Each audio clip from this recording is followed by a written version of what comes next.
They buried her before midnight. By morning, she was standing at the edge of the village, alive, watching, waiting. The men who carried her body were the first to see her, and the first to run, because deep down, they knew the truth. That woman was not the one they sacrificed. This is the story of a village that made a choice to survive, and the thing that came back to make them regret it. Her name was Nkechi, and if there was anyone the village least deserved to lose, it was her. Nkechi was not just loved, she was needed. She cared for the sick when others stayed away. She shared her food when others hid theirs. She spoke gently, even to those who wronged her. And somehow, she carried a quiet strength that made people feel safe. Too safe. Because in a village like that, people forget that even the kindest souls can be taken. The village of Udo had survived for generations. Not by luck, not by strength, but by a secret, a rule. Never spoken loudly, never written, but always obeyed. Every 10 years, when the moon turned red, the village must give one life, not taken by force, not chosen randomly, but offered, a sacrifice, to something that lived beyond the forest. Something no one had ever seen clearly, but everyone feared, because the last time the ritual failed, the crops died, the river dried, and people vanished. It came again, without warning. The moon turned, slowly, from silver to red, and with it, fear returned. The elders gathered in silence. No one spoke at first, because they all knew what needed to be done. But no one wanted to say it. Until finally, one voice broke. We must choose. Names were whispered, rejected, argued, dismissed. Not the children, not the elders, not the strong men, not the women with families. The room grew heavy, desperate. And then, someone said her name. Nkechi. Silence fell. Thick. Uncomfortable. No, one elder muttered. She has no husband. No children, another added. No one who depends on her, a third said quietly. But that wasn't true. Everyone depended on her. They just didn't want to admit it, because it made the choice easier. They didn't plan to tell her. But secrets don't stay hidden in small villages. She heard, before dawn, from a whisper not meant for her ears. Nkechi didn't cry, didn't scream, didn't run. She simply sat in silence, processing something no one should ever have to accept. Then slowly, she stood up and walked toward the elder's hut. When she entered, no one could look at her, not even the oldest elder. She stood before them, calm, too calm. Is it true? She asked. Silence. Then, a slow nod. Nkechi took a breath, and something in her eyes changed. Not fear, not anger, something deeper. Acceptance. If this is what will save everyone. She paused, her voice steady. Then I will go. That night, no one slept. No drums, no voices, no prayers, just silence. An elder go out of the hut to call 4 men and some villagers. They came, grabbed her, and carried her straight into the bush. They buried her before midnight. By morning, She was standing at the edge of the village. Alive. Watching. Waiting. The men who carried her body were the first to see her, and the first to run, because deep down, they knew the truth. That woman was not the one they sacrificed. The men who saw her continued to run in the village and shouting. The woman standing at the edge of the village looked exactly like Nkechi. Villagers begin together. A child was the first to speak. Isn't that Nkechi? No one answered, because everyone already knew. But no one wanted to say it. Minutes passed. Then more. Nkechi didn't move. Didn't blink. Didn't speak.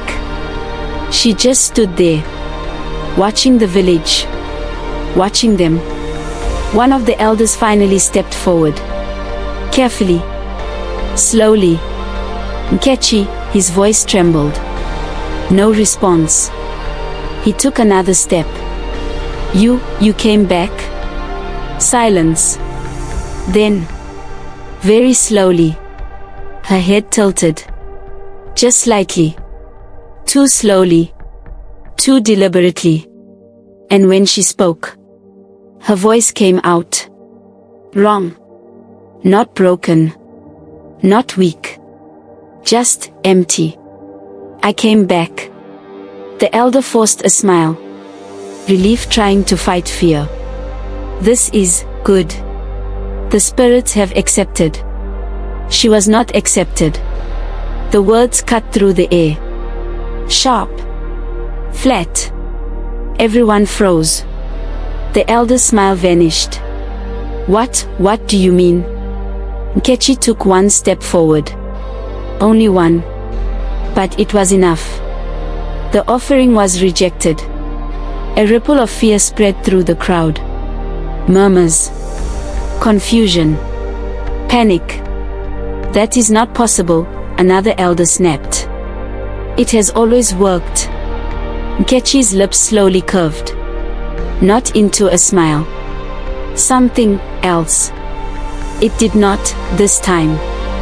A woman from the crowd ran forward. Tears in her eyes. Nkechi. It's me, Ada. Don't you recognize me? She grabbed her hand. Desperate. Hopeful. Nkechi, say something. Nkechi looked down. At the hand holding hers. Then slowly. She looked back up. And asked. Who is Nkechi? The woman froze. Her grip loosened. What are you saying? Nkechi blinked. Once. Slow. I remember the forest. A pause. I do not remember being her. Before the villagers could react, the dogs began to bark. Loud. Aggressive. Then suddenly, they whimpered. Tails tucked.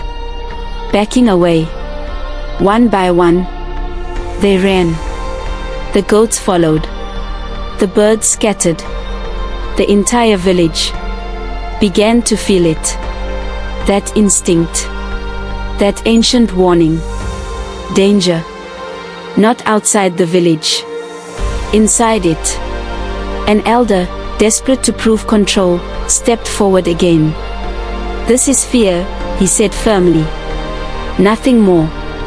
He reached out. Placed his hand on her shoulder. See? She is. He stopped. His face froze. His eyes widened. Because the moment he touched her, his expression changed. From confidence to confusion to terror. He stumbled back, gasping. What did you see? Someone shouted. But he couldn't answer. Because tears were already falling down his face. He finally spoke. Barely. I saw the forest. A pause. His voice broke. I saw what took her. The crowd leaned in. Terrified. "What is it?" someone whispered. The elder shook his head violently. "No, no, no." He stepped back again, as if trying to escape something only he could see. "It's not a spirit." His voice dropped to a whisper. "It's waiting." Nkechi stepped forward again. This time, no one tried to stop her. "They sent me back," she said calmly, "to tell you." Silence. Heavy. Unbearable.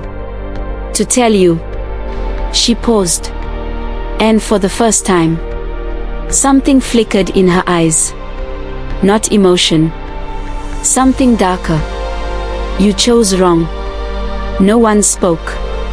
No one moved. Because deep down, they all felt it. This wasn't Nkechi. And whatever had come back hadn't come to save them.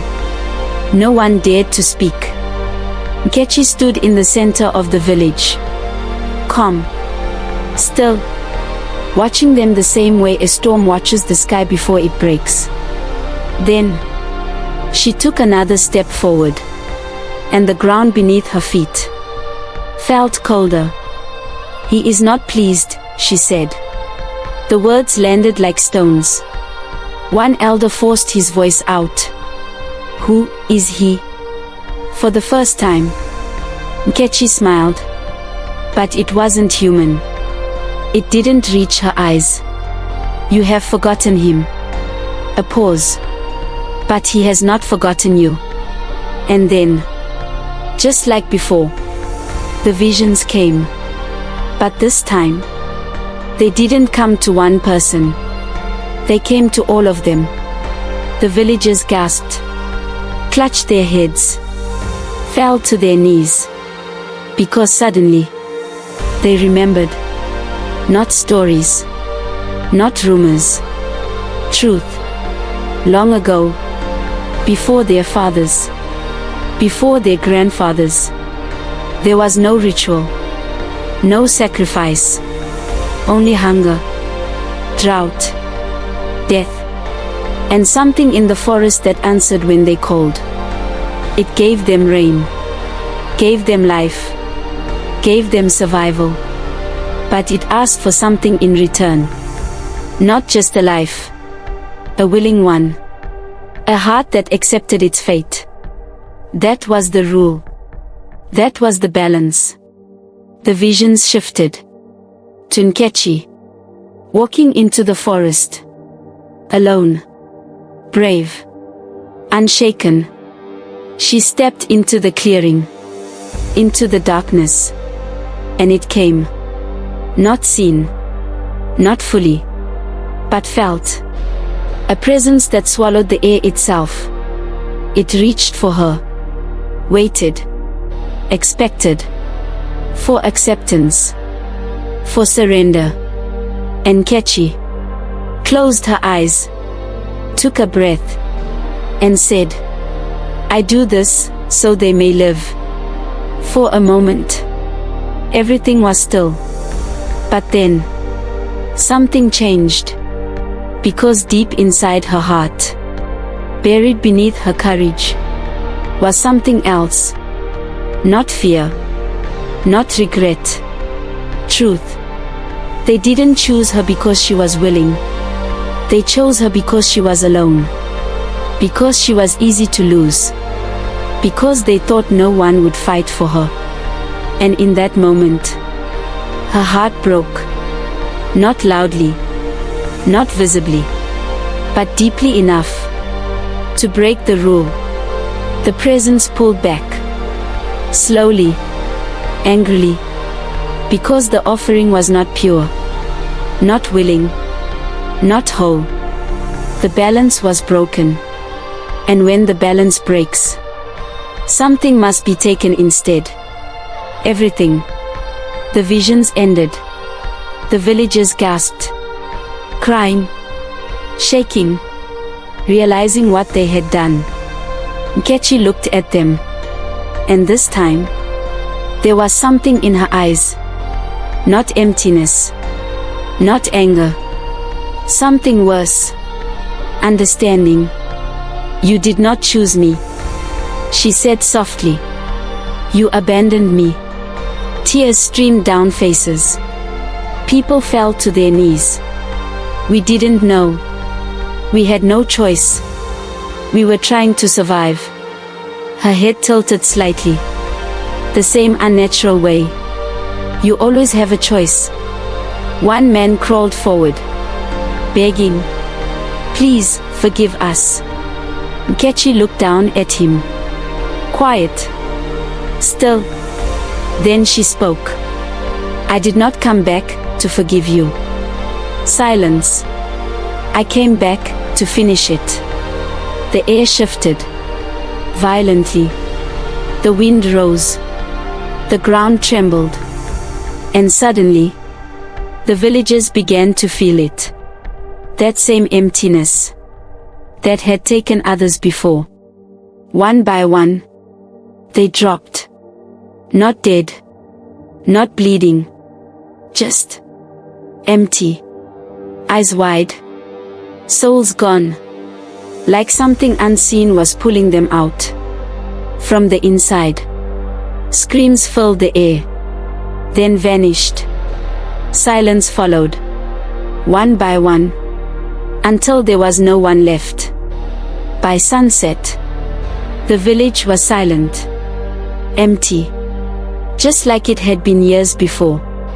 Except this time, no one would return.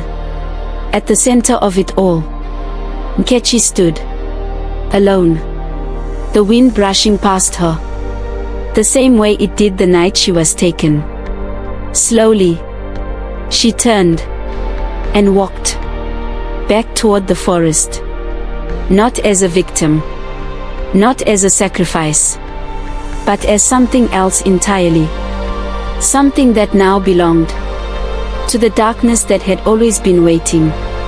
And in the end, the village was not destroyed by what they feared. It was destroyed by the choice they made to survive. If you enjoy African stories, folklore, myths, and legendary tales, this channel is for you. Subscribe to African Savannah Tales for new African folktales and storytelling videos every week, and explore the wisdom, mystery, and magic of Africa's timeless stories.